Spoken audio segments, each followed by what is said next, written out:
Messieurs les membres du Conseil présidentiel de transition, Monsieur le Premier ministre, Monsieur le vice-président de la Cour de cassation, Monsieur le général des Forces armées d'Haïti, Monsieur le directeur général de la police nationale d'Haïti, Mesdames et Messieurs les membres du gouvernement de transition, Mesdames et Messieurs les membres du corps diplomatique, Mesdames et Messieurs les membres du corps consulaire, Madame la représentante spéciale du secrétaire général des Nations Unies,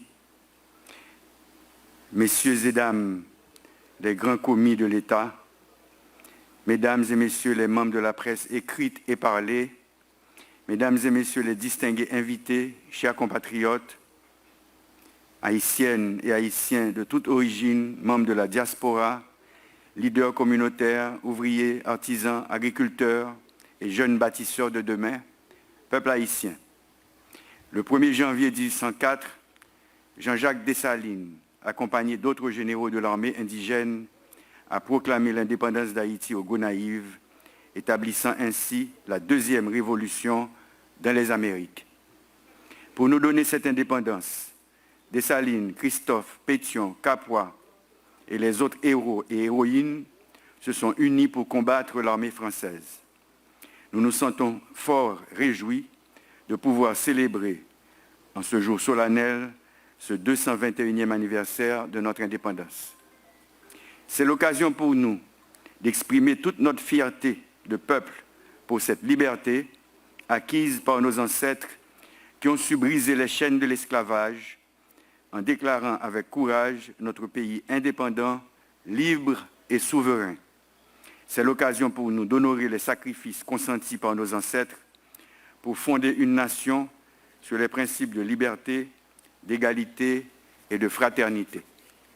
C'est avec un engagement renouvelé et une profonde humilité que je m'adresse aujourd'hui aux Haïtiennes et aux Haïtiens du monde entier. Nous venons de franchir cette étape de notre histoire qui, malgré nous, est loin d'être réjouissante. L'indépendance proclamée en 1804 par les esclaves révoltés de Saint-Domingue devait avoir eu des répercussions inimaginables dans un monde dont la croissance économique reposait sur la traite des Noirs et le mode de production esclavagiste. Il fallait consolider cet acte répréhensible aux yeux des colons et des marchands d'esclaves et de leurs dirigeants. En faisant d'Haïti une terre d'asile pour tous les esclaves révoltés et pour tous les persécutés du monde, Jean-Jacques Dessalines et les pères et mères fondateurs avaient fait preuve de grande lucidité. Aujourd'hui, ce territoire que nos ancêtres nous ont légué au prix de longs combats connaît des crises interminables de plusieurs années. Et l'avenir de cette indépendance si chèrement acquise est sérieusement menacé. Mon adresse à la nation de ce jour est pourtant tournée vers l'avenir. L'avenir de notre jeunesse, l'avenir de nos enfants, principales victimes de la violence criminelle des gangs armés à Port-au-Prince et en d'autres points du pays. La nation haïtienne, dans son écrasante majorité, attend impatiemment la reconquête des quartiers et régions que des centaines de milliers de nos concitoyens ont dû fuir. J'interpelle ici la conscience de tous les membres du Conseil présidentiel de transition, du gouvernement et tous les grands commis de l'État qui ont pris l'engagement de mener à bon port cette transition. Nous ne sommes pas satisfaits et de ce fait, nous devons redoubler d'efforts et nous astreindre davantage à l'accomplissement des tâches qui nous incombent. Les échéances de 2025 doivent donc être respectées afin que nous poursuivions l'œuvre d'aménagement d'un espace de vie convenable et même agréable à notre progéniture. Le spectacle insupportable des descendants des héros et des héroïnes de l'indépendance, fuyant le sol légué par nos aïeux, est simplement insupportable. 2025 sera aussi l'année de la lutte ultime en vue de la création d'un climat propice à la récupération des territoires sous le contrôle ou la menace des gangs armés. Cependant, l'insécurité ne se confine pas à la criminalité.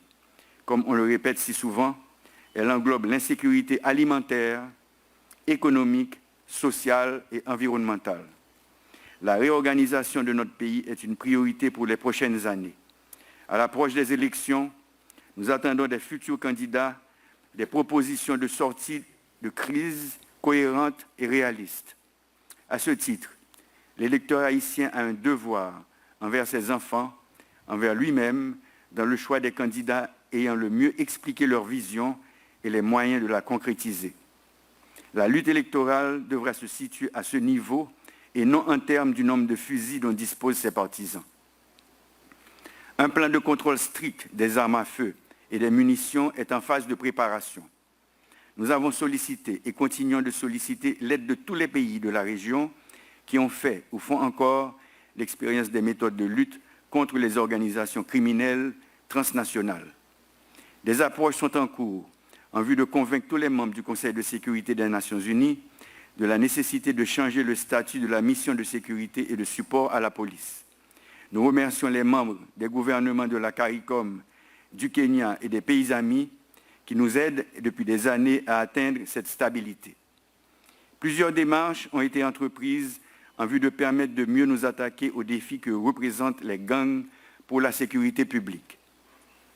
D'autres sont en cours auprès de plusieurs instances internationales et gouvernements pour renforcer la capacité de la police nationale et celle des forces armées d'Haïti.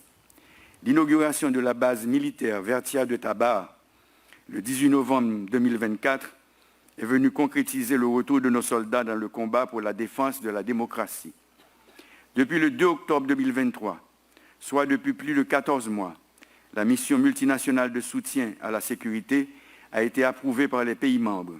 Ceci sans que l'effectif total de cette force ait pu atteindre 1000 membres, voire les 2500 auxquels on s'attendait. Le Conseil national de sécurité a finalement vu le jour lors du dernier Conseil des ministres. C'est une instance stratégique importante qui facilitera la reprise en main du territoire national. Elle dotera l'État haïtien d'un lieu d'où pourront être coordonnées et suivies toutes les étapes des opérations de protection, de contrôle et de reconquête de nos espaces vitaux. Année 2024, là, plus passé 5000 personnes mourir. Nous dans la guerre. Année 2025, là, nous continuons à faire la guerre. Gangsters ont déclaré la guerre contre la population. Nous-mêmes, nous déclarons la guerre contre tout gangster. Tout gangster qui a assassiné le peuple, qui a boulé l'hôpital avec l'école, qui a violé grand monde, petit monde, qui a fait trafic d'armes, qui a vendu monde, qui a trafiqué organes femmes et garçons haïtiens. Tout conseil présidentiel, transition, premier ministre là, avec tout gouvernement, toute boîte l'État, toute collectivité, nous dans la guerre contre l'insécurité. Mais nous connaissons le peuple qui peut sauver le peuple. Peuple là sous la défensive. Peuple là en situation de légitime défense. Et nous connaissons, quand le proverbe l'a dit, toute bête gênée mordée. Dans la guerre, ça, peuple là doit accompagner la police avec l'armée. Peuple là doit accompagner agents force multinationale là, Jean Refel dans la Tibonite là. Dans la guerre, ça, tout le monde là-dedans, tout le monde doit avoir l'idée. Tout le monde doit porter coller avec la police communautaire. Dans la guerre, ça, le conseil présidentiel là a joué partition pâle. Le premier ministre là, le gouvernement a joué paille. Ou même professionnels, artistes, businessmen, techniciens, timachan, revendeuses, paysans, paysannes, travailleurs en Haïti ou bien en diaspora, il faut qu'on joue partition pâle. Parce que nous toutes nous concernés. Dans la guerre, ça, nous avons demandé aux paysans minous pour aider à faire la guerre pour rétablir le droit monde, pour empêcher les armes et munitions d'entrer dans le pays d'Haïti et pour continuer à aider nous à protection, manger et soins dans tout camp réfugiés et rapatriés dans le pays. Le Conseil national de sécurité et CSPN a dirigé la guerre. L'objectif de la guerre, c'est mettre la paix dans le pays, pacifier le pays pour aller à l'élection. Bon genre élection pour nous choisir candidats. Candidats dans Kazek, candidats dans la commune, candidats dans tout département, candidats pour présidence. Parce que, vle pas vle, a bien élection dans la fin d'année. Je ne peux pas demander nos patience. Parce que patience, PAM, li bout déjà. Nous parlons ensemble pacifier le pays pour nous voter une constitution qui répond à la réalité moment. Année ça, pas demander ça Haïti qu'a fait pour vous. Demander tête nous, qui ça nous qu'a fait pour Haïti. Qui gens nous qu'a organisé nous pour nous aider à défendre quartier nous à concours force l'ordre. Année 2025, là, nous avons estimé l'espoir dans le pays. Montrer que nos services population, by exemple bon comportement, fait nous rejoindre dignité nous avec fierté nous. Année 2025, là, nous pourrons travailler contre assassins capturés peuple. Nous pourrons ouvrir route, mettre sécurité dans le port, dans l'aéroport, pour nous circuler libre et libère. Même après dire encore, il faut que tout le monde a veillé. Nous-mêmes, dans les têtes de l'État, nous mettons tous les moyens à disposition, braves policiers et braves soldats, pour porter la victoire sous gang et pour permettre la vie de reprendre dans le pays. Nous-mêmes, dans la tête de l'État, nous avons fait toute qualité de négociation pour nous gagner plus de policiers, plus de soldats, plus de policiers et soldats internationaux, pour nous isoler les gangs, démanteler et consolider les quartiers chauds, pour toute boîte de l'État qui a recommencé à service, ouvrir l'école, bailler les élèves manger, ouvrir l'hôpital avec centre de santé, encadrer sportifs et artistes, faire assainissement, faire travail communautaire pour mettre hygiène et pour mettre cob dans les poches jeunes. Nous-mêmes, dans la tête de l'État, nous avons fait toute qualité de négociation pour nous joindre assistance humanitaire et sécurité tout partout sur la terre. C'est pour bien la population et notre travail. Nous avons demandé tous les patriotes dans la diaspora pour aider nous à faire ça.